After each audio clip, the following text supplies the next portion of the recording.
Now, more federal law enforcement agents are highly visible on the streets of Washington, D.C.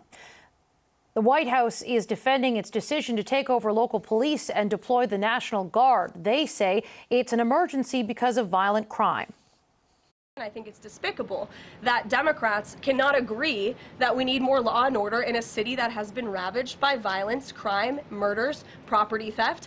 This should be a winning issue for all Americans. But statistics from local police suggest crime has actually been steadily decreasing in D.C. And there are broader questions about why the president is doing this now.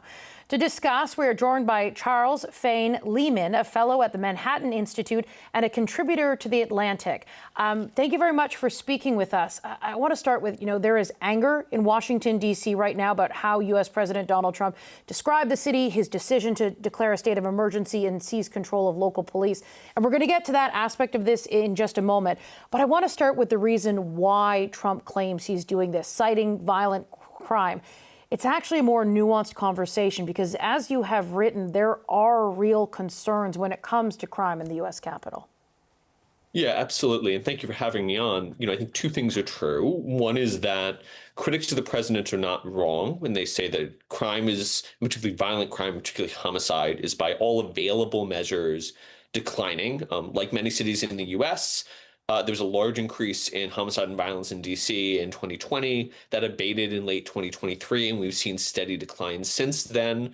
On the other hand, D.C. really does have a deeply entrenched violence problem that by many measures goes back to the 1980s and 1990s. Even now, after the decline, the D.C. homicide rate is something like 6 to 7 times higher than what it is in New York City. It's more dangerous than Atlanta, Chicago, Philadelphia. And again, that's a longstanding problem that disproportionately affects, I think, the worst off DC residents. Every year, 3.5 in every 1,000 young Black men and boys likely die from homicide. That's 3.5-fold greater than the national figure. So, I think there are reasonable criticisms of the president's argument, but the reality is that DC has had and continues to have a serious violent crime problem. So even if there are concerns from the people that live there when it comes to crime, there is strong opposition to the approach the White House is taking. Yeah, I think that's right. It's certainly the case that the city doesn't like having power wrested away from it by the president. And there are two arguments you can make about what happened. One is that, the president sees DC as an opportunity to demonstrate his theory of the case, in some senses to use the city as almost a punching bag and say, look, Democrats don't run the city well, Republicans will run cities well. It's a political opportunity. But then the other argument is the city really has gotten worse under continuous rule by one party. And so if I were to make the argument the other direction, I would say the city's leaders are unhappy. They don't like the intrusion of the federal government. They haven't done a great job in recent years. Maybe there is a case for the federal government getting involved. So you can see both sides of the story.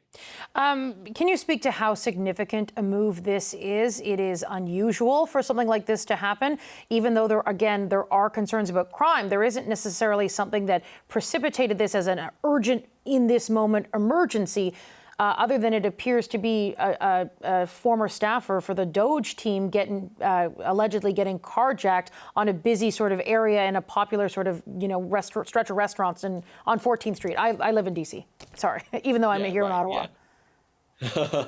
I think that's right. I think that's the instigating incident. There certainly has been a lot of discussion of crime in DC in recent years. It's not a new debate, and I think there's a intent to move in that direction. The administration has signaled for a while that they're interested in this. This is an unprecedented set of actions. Deploying the National Guard, federalizing the DC police is a thing that the president can do under the city's home rule charter as issued by Congress. It seems likely that it's legal. They've never used that authority before. And I think it's useful context for Canadian viewers. DC has exercised its own form of government since the 1970s. Prior to that, it was governed in one way or another slightly more directly by Congress. But that arrangement has obtained for a very long time. Congress has, in some regards, chipped away at it on this front. For example, They recently overturned a crime bill passed by the city council, which they have the power to do, that suggests a heavier hand for the federal government than has been normal in recent years. But this really is an escalation, a much more bold or aggressive, depending on how you want to frame it, step by the administration to do things that really have not been done before prior to, since home rule is implemented, essentially. What do you make of critics who come forward to say, this is nothing more than an authoritarian power grab? You know, I would.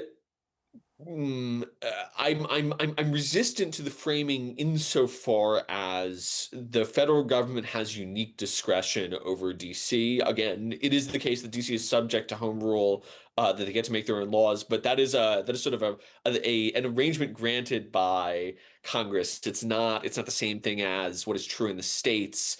To me, the concern is less that the federal government is going to exercise some authoritarian power. There's a time limit on how long they can control the police. The National Guard can only do so much. It's much more that they may not do anything in this period. My real concern is they will spend 30 days on a show of force that doesn't really target the core problems that DC is dealing with, that do require a police response, that do require concerted action. I think that they may choose to look tough when really what they need to do is engage in thoughtful, strategic policing that the city has tried to do before, failed at doing, but has tried to do before. My concern is much more that they will do nothing than that there's sort of some greater power grab at play here.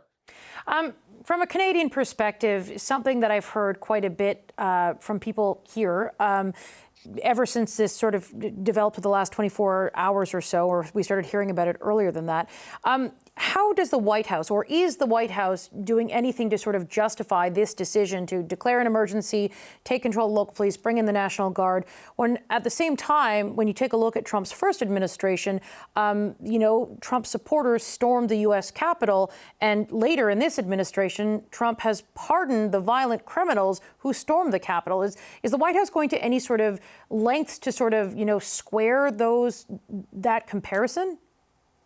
Yeah, I think the short answer is no.